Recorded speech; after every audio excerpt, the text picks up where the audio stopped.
I caught my fiancée in bed with my dad 2 weeks before our wedding. Yeah, my dad. Not some random ex, not a friend. My father. I still remember the sound of the hotel door clicking open. I had just landed early from a work trip and thought I'd surprise her. I had flowers in one hand and a stupid grin on my face. I was ready to marry the love of my life. Instead, I walked in on a nightmare, the kind you don't wake up from. They didn't even hear me at first. She was laughing, half under the sheets, his shirt on the floor. I stood there, frozen, while my brain tried to convince me that this wasn't what it looked like. But it was. It was exactly what it looked like. She screamed when she saw me. He just sat there, didn't even flinch. My own father looked me in the eye and said, "It's not what you think." Like that was supposed to help. I walked out. I don't remember how I got to my car. I drove for hours. I turned off my phone. I didn't cry. I couldn't. My mind just kept looping the image of them together, the way she reached for the sheets, the way he didn't even try to explain. When I finally turned my phone back on, I had 43 missed calls, 20 from her, 10 from my dad, a bunch from my mom and friends. I didn't answer any of them. I went to a cheap motel and just sat in the dark, trying to process it. The next day, my mom showed up at my door. She looked like she hadn't slept either. Her voice was shaking when she said, "He told me everything."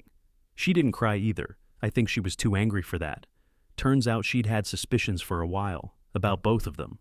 Apparently, my dad had always had a thing for younger women. I just didn't want to see it. He flirted with my high school girlfriend once, and I brushed it off as a joke. My mom caught him messaging a waitress a few years ago, but they worked through it. I never imagined he'd go this far. As for my fiancée, Jenna, I thought she was perfect, sweet, funny, kind. She made me feel like the luckiest guy in the world. We'd been together for almost 4 years. I proposed to her in Paris. We had picked out names for our future kids, and now I realized maybe I never really knew her. She finally got me to meet her a week after it happened. I agreed, not because I wanted to forgive her, but because I needed answers. We met in a coffee shop.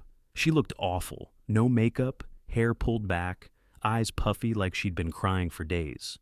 The first thing she said was, "I didn't plan for this to happen." I just stared at her. "That's what you're opening with?" She started explaining. Said it started a few months ago, after my dad helped her fix her car. They started texting, then hanging out. One thing led to another. She swore it wasn't serious, that it was a mistake, that she loved me, not him.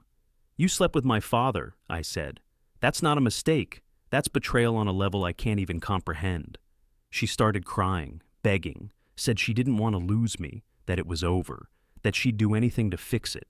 But how do you fix that? And here's the messed up part. I wanted to forgive her. Not because I thought she deserved it, but because I didn't want to accept that the person I loved most in the world could do this to me.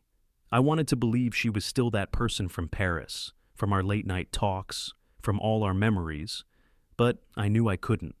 Not if I wanted to keep even a shred of self-respect. So I walked out.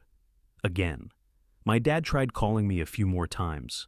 I never picked up, but eventually I met with him too. Not because I wanted closure, but because my mom asked me to. She said, "You don't have to forgive him. Just say what you need to say." He didn't even apologize at first, just sat across from me in a park and said, "I made a mistake." Same words she used. "You didn't just make a mistake," I said. "You destroyed your family. For what? A fling with someone half your age?" He looked ashamed, but not enough. "I didn't mean to hurt you." "But you did. You hurt Mom. You hurt me. You burned everything down for someone I was going to marry." He tried to justify it.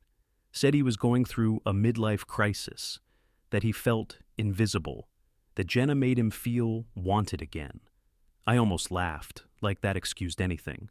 I told him I didn't want anything to do with him. Not now. Maybe not ever. He nodded, said he understood. But I could tell he didn't. Not really.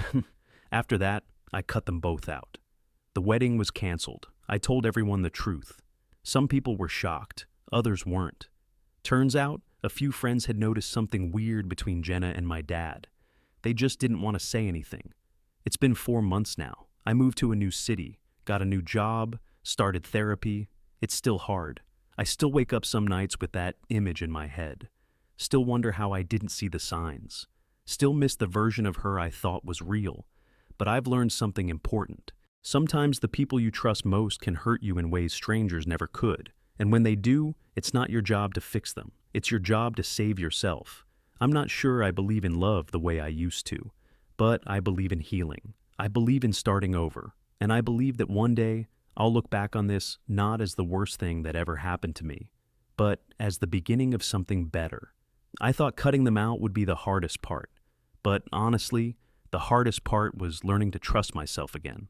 After something like that, your whole reality feels fake.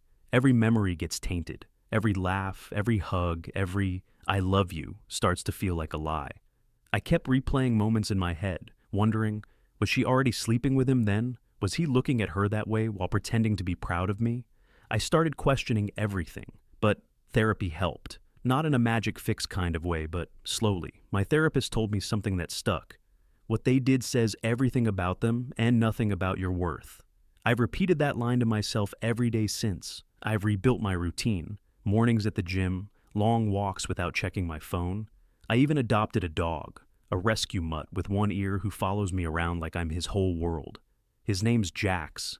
He doesn't care about my past. He just wants me to throw the damn ball. A few weeks ago, I ran into someone new. Nothing serious. We've only had coffee, but it felt easy, no pressure. Just two people talking, no history hanging in the air like smoke.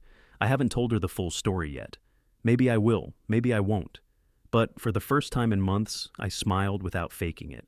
If you're listening to this and you've been betrayed like I was, I want you to know something. It's not your fault. You didn't deserve it. And no matter how broken you feel now, you will be okay. Because healing isn't about pretending it didn't happen. It's about standing up, scarred and shaking and saying, I still get to choose who I become. And I choose peace. I choose myself.